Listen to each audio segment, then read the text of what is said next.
رب العالمين والصلاة والسلام على من حل بالحرمين صلاة وسلاما دائمين. وبعد، رئيس الوزراء حكومة الفدرالية الصومالية مدن حمزة عبد القاهر guddoonka baarlamaanka SSC Khaatumo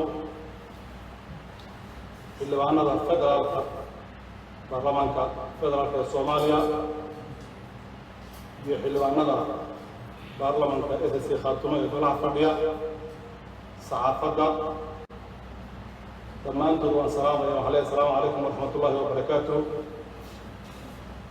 salaan kadib sharaf bay noo tahay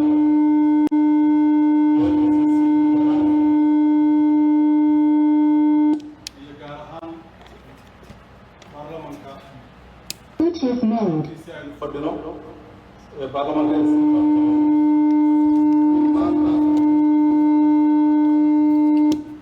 uu soo booqdo xaruntii baarlamaankeena mas-uulkii labada qaranka Soomaaliyeed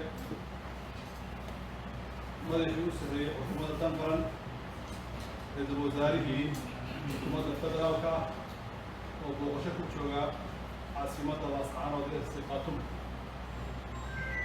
ra'iisul wasaare markale ku soo dhawow guud ahaan Laascaanood iyo SSC Khaatumo, ku soo dhawow xarun baarlamaan isteed leeyahay kii ugu horreysay ee aad booqato hadalka jeedsaa. ra'iisul wasaaruhu waa markii ugu horreysay uu baarlamaan isteed u yimaado oo hadalka jeediyo. hadal jeedintiisu waxay u badnayd xukuumadaha isteedada uu tegayo iyo xukuumaddiisa uu hogaaminaya keliya, laakiin baarlamaankan wuxuu nasiib u yeeshay inuu isagu noqdo xaruntii iyo baarlamaankii ugu horreysay uu booqdo ra'iisul wasaaraheeda. intii uu joogay ra'iisul wasaaruhu waxyaaba fara badan oo odhan karay waa markii ugu horreysay iyo waa markii ugu horreysay bay u soo joogay. insha allahu tacaala haddii alla ka dhigo way socon doontaa arrimahaasi inta uu joogo oo dhan, waayo waxaynu ognahay deegaanada tan iyo maamulka SSC Khaatumo ilaa iyo inta ay ka maqnaayeen khariidadda maamul ama siyaasadeed ee jamhuuriyadda federaalka ee Soomaaliya.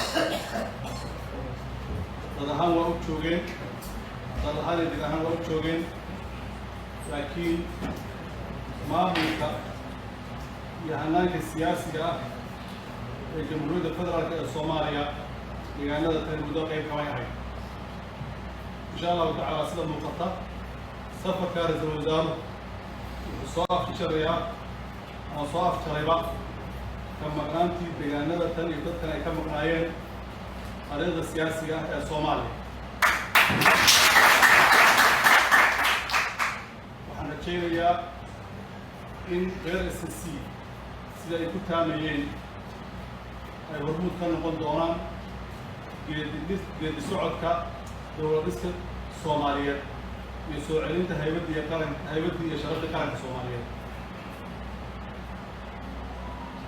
waa geynaa, waa geli karaa, waana u taagannahay. waxaan u taagannahay inaanu Soomaali midnimadeeda iyo wadajirkeeda ilaalino, nabadgelyadeeda ilaalino, dowladnimadeeda ilaalino, annaguna aanu ahaano xubin muhiim ah oo ka tirsan xubnaha dowladda federaalka ee Soomaaliya maamulada ay ka kooban yihiin. maadaama uu inoola joogo ra'iisul wasaaraha xukuumadda Soomaaliya, waxaa looga fadhiyaa maamulka hadalka ku-meelgaadhka ah ee 2 sano ee aqoonsatay xukuumaddiisu waqtigiisii waa dhammaaday. waxaa loo madlan yahay in maamul goboleedkii loo ballansanaa aynu gudagalno boroseeskiisii iyo hannaankiisii lagu dhisay. ra'iisul wasaaraha iyo xukuumaddiisa waxaa laga sugaya insha allahu tacaala inay hawsha iclaamiyaan kuna dhawaaqaan. waana xaq dadkana ay leeyihiin, waana awood isagu u leeyahay ku dhawaaqida. waxaa jiri doona bulshada deegaanka aqoon-yahankeeda iyo labeenta ummadda uu kula hadli doono qaybaha kala duwan ee wasaaruhu haddii ilaahay yidhaahdo. ra-iisul wasaaruhu mashaariicda waaweyn uu ku dhawaaqayo kulankaasaa loo asteeyey sida ay hawlwadada xafiisku soo jeediyeen. halkana waa meeshii ugu habboonay. ra-iisul wasaare ku soo dhawow adigoo mahadsan. waxaa lagu kuu fadhiyaa xubnihii baarlamaanka SSC Khaatumo oo ay uheliyaan xubno ka tirsan baarlamaanka federaalka ah oo aan si gaar ugu mahadcelinayo Cumar Xaashi Cabdi oo igala soo qaybgalay fadhiga.